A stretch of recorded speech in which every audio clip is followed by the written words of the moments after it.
طبعا كلنا عارفين فوائد ماء زمزم. عن النبي صلى الله عليه وسلم قال: ماء زمزم لما شرب لها، وماء زمزم طعام وشراب سقم. فاللهم ارزقنا شربة هنيئة من يد الحبيب المصطفى صلى الله عليه وسلم لا نظمأ بعدها أبدا. اللهم صل وسلم وبارك على حبيبي وشفيعي سيدنا محمد صلى الله عليه وسلم. بالله عليك ما تنسى اللايك والاشتراك في القناة. حبايبي بحبكم في الله. كل اللي كتب لي تعليق حلو وكل اللي بيدعي لي دعوة حلوة، ربنا يديمكم نعمة في حياتي يا رب.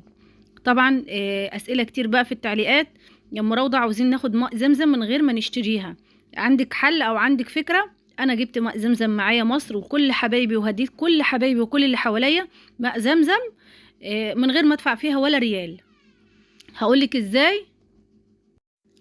دلوقتي انت بتكوني متوجهة من الفندق رايحة المسجد الحرام، هتلاقي بقى حبايبك كده كتير اللي بيعملوا خير ووزعوا ماء مجانا، يعني ازايز مية كده صغيرة، فبتبقى في ايدك انت بتاخديهم. طبعا الماء دي ما بتكونش ماء زمزم اللي هما بيوزعوها، مية معدنية يعني، فهم عايزين ياخدوا الثواب، فانت بتاخديها منهم. ما ترميش بقى الازازة بعد ما خلصت شرب منها، ما ترميهاش، احتفظي بيها. طبعا لو انت حابه تشتري قاروره من هناك عادي ما فيش فيها مشكله، اشتريها ب10 ريال او ب15 ريال، اللي هي القاروره البلاستيك كده بيبقى لونها ازرق، دي بتبقى حجمها اكبر شويه، فاهمه ازاي؟ انما انت لو مش هتشتريها فانا بقولك على الفكره دي. حتى احنا كنا بناخد ميه بطبخ منها في الفندق وبنشرب منها في الفندق، ما كناش بنشرب ميه معدنيه خالص. هو كنا يوميا على الله كل يوم بناخد 10 20 15 ازازه ميه فاضيه معانا، وبنملاها من الحرم وبناخدها نشرب منها في الفندق، واللي بيفضى معانا، وهكذا طول فترة العمرة واحنا كنا بنشرب ما شاء الله يعني ماء زمزم على طول. طب دلوقتي انت عايزة تاخديها بقى معاكي، ما انت بقى بتحوشي، واخده بالك؟ هي الفكرة جات لنا من كده، ان احنا معانا مية زمزم، معانا الازايز. فاحنا قعدنا بقى نفكر، معانا ما شاء الله ازايز كتير، يعني انا مثلا خدت 20 ازازه، اخويا خد زيي، والدي كده يعني، واخده بالك؟ الازاز بتكون معاكي فاضيه، انت بتحتفظي بيها وبتربطيها كويس جدا، بتيجي بقى على اخر يوم وزعنا بقى الازاز اللي كانت فاضيه معانا دي. طبعا هي ازاز نظيفه، انت مش يعني مش بتكون مرميه في الارض ولا حاجه، وبتاخديها وبتهدي كل حبايبك بيها من غير ما تدفعي فلوس. طب هتقولي لي دلوقتي السؤال اكيد هيجي لي في التعليقات: طب دي مش من الوزن؟ لا طبعا من الوزن، وتخلي بالك عشان لو شافوها معاكي هياخدوها منك في المطار. فاحنا عملنا ايه؟ اهم حاجه بس وانت بتحطي ازازه اتاكدي ان هي مربوطه كويس جدا، ولو ازازه شك ان الغطا بتاعها ما بيحبكش ارميها، ما تاخديهاش. لازم تتاكدي كويس جدا جدا جدا ان الغطا يكون بيحبك كويس، واربطي الغطا كويس وحطي واحده واحده ونشفيها بمناديل كده، وتاكدي منها قبل ما تحطيها في الشنطه. دلوقتي رصيتي ال10 او ال20 ازازه معاكي في ارضيه الشنطه، في الارض بتاعه الشنطه، بعد كده رصي الهدوم والشنطه اللي هيكون فيها ازاز الميه، ما تحطيش فيها ملابس كتيره. طبعا انا وزوجي كنا راجعين الشنط فاضيه معانا يعني، فحطينا في الشنطة شنطة واحدة يعني السجاجيد الصلاة اللي احنا كنا جايبينها هدايا من هناك، والشنطة التانية حطينا فيها ازاز المية وبعض الملابس يعني بتاعتي كانت خفيفة خالص. المهم ان احنا كنا ايه، الشنطة دي ما كانش فيها تقل كتير، علشان طبعا الشنطة دي من الميزان اللي هو 23 كيلو، فخدي بالك برضو. وبصي بقى في السعودية بالذات، في مطار السعودية بنات بيشددوا جدا جدا جدا جدا في موضوع الميزان، ولو الوزن بتاعك زاد نص كيلو يا اما بتخرجي الحاجه وتسيبيها هناك في المطار ما بتاخديهاش، يا اما بتدفعي فرق، والفرق ده كتير جدا جدا. يعني بصي مشددين الصراحه، ملتزمين جدا بالقوانين اللي هناك والتعليمات اللي جايه لهم. لان حصل قدامي موقف انا بكيت على الست وبقت تتحايل عليه وتتكلم لان جاي عليهم مبلغ، وفي نفس الوقت يا اما يسيبوا الحاجه. فخدي بالك من نقطه الميزان دي، دايما بشدد عليها في كل فيديو. وزني الحاجه بتاعتك، يا اما خدي ميزان من عند اي حد. المهم ان انت يعني حتى لو انت مش عارفه تتصرفي في ميزان، قللي الوزن شويه. لو انت وزنك 23 يا ست خديها 20 او 22، يعني مش ضروري تبقى الميزان بالظبط، فاهمه ازاي؟ علشان ما تضطريش ان انت يشيلوا منك حاجه ممكن تبقى الحاجه دي غاليه عليكي، والله حتى ممكن تكون مش غاليه في السعر بس حبايبك طالبينها منك، فانت هتستخسري ان انت تسيبيها.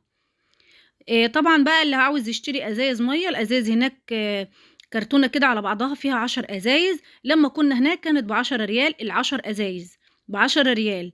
فاللي حابب بقى يشتري ازايز كرتونه على بعضها كده، دي في كشك هناك كده في المطار نفسه، المطار اللي هو في السعوديه، بتشتري منه كرتونة المَيّة بيكون فيها 10 أزايز. وبرضه من الناس اللي هي بتشتري الأزايز اللي هم طالعين سياحي، اللي هم طالعين سياحي مش من غير مش م من طالعين بتأشيرة عُمرة، لإن دي بتتجاب بالتأشيرة. ديّة إحنا خدناها من ناس في المطار، قالوا لنا لو سمحتوا عدّلنا دي معاكم، باينة قدّامِك إن هي كرتونة مَيّة وفيها المَيّة، والناس كانت واقفة وإحنا ماشيين كده ورايحين داخلين صالة المطار، كنا شايفينهم بيشتروا أزايز المَيّة، فدي ما فيش فيها مشكلة لو حد قال لِك يعني عدّيها لي وكده، ده أنتِ هتاخدي ثواب يعني إن شاء الله بإذن الله. إنما شنطة مقفولة وحد يقول لِك عدّيها لي، اوعي حذاري.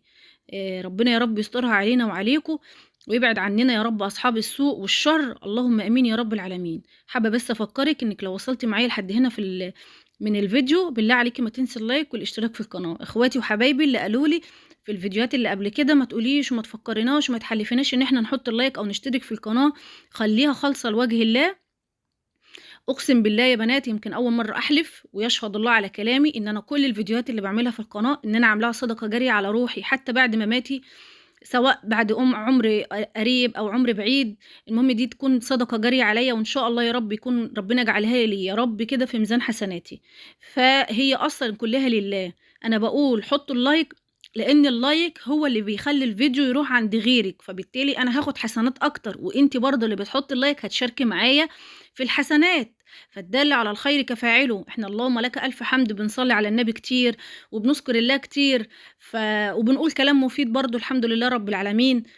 فلمّا بتحطّي اللايك بيوصل لغيرِك، وغيرِك، وغيرِك، فبالتالي كلّنا بنشارك في الخير. يعني إحنا عايزين الحاجات الخيرية ديّة هي اللي توصل للناس، كل الناس تستفاد.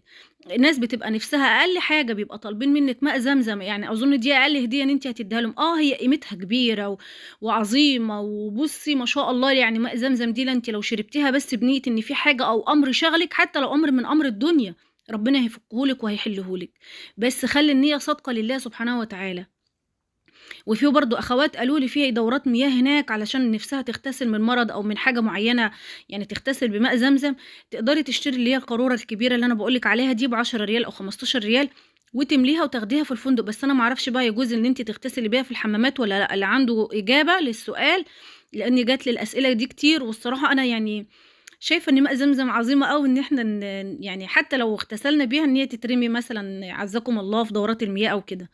فأنا مش عارفة، اللي عنده فكرة يقولها. يعني لو هي مثلًا أنتِ هتجيبيها في مصر وتغتسلي بيها يعني في حاجة خارج الحمام ماشي، إنما في الحمام بتبقى صعبة ممكن تتوضّي بيها بالنية برضه، تشربي ماء زمزم بالنية. هي يعني قالت لي عايزة أغتسل بيها، تغتسل يعني اغتسال كامل لجميع أجزاء جسمها يعني.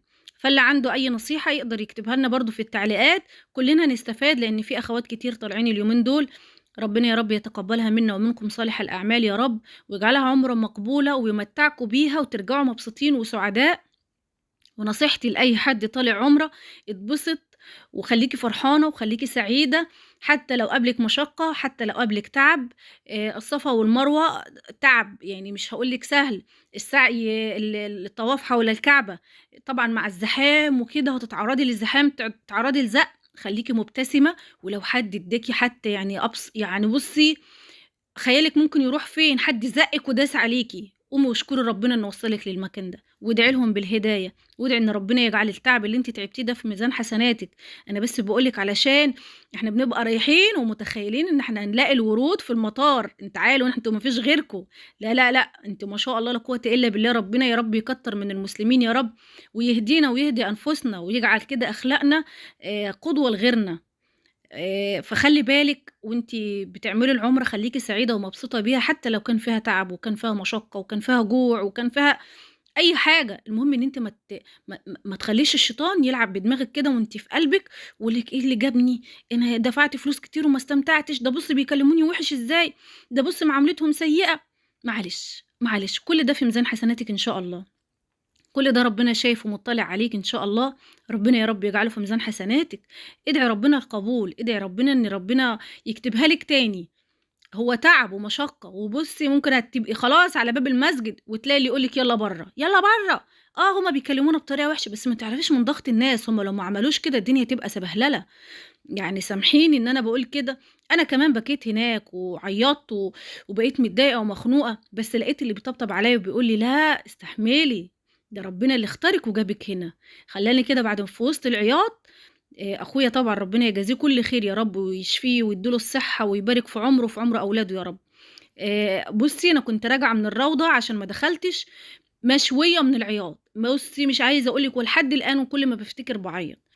ولمّا دخلت من باب 32 ده رجعت مشوية من العياط، وأقول بيكلمونا وِحِش ويزقّوني وزحمة وجسمي وجعني اتحشرت مش عارفة أخرج، لقيته بيطبطب عليَّ ويقول لي: "لا اجمدي، اجمدي ولو ادوكِ بالقلم على وشِّك، تبتسمي وتحمدي ربنا إن أنتِ جيتِ في المكان."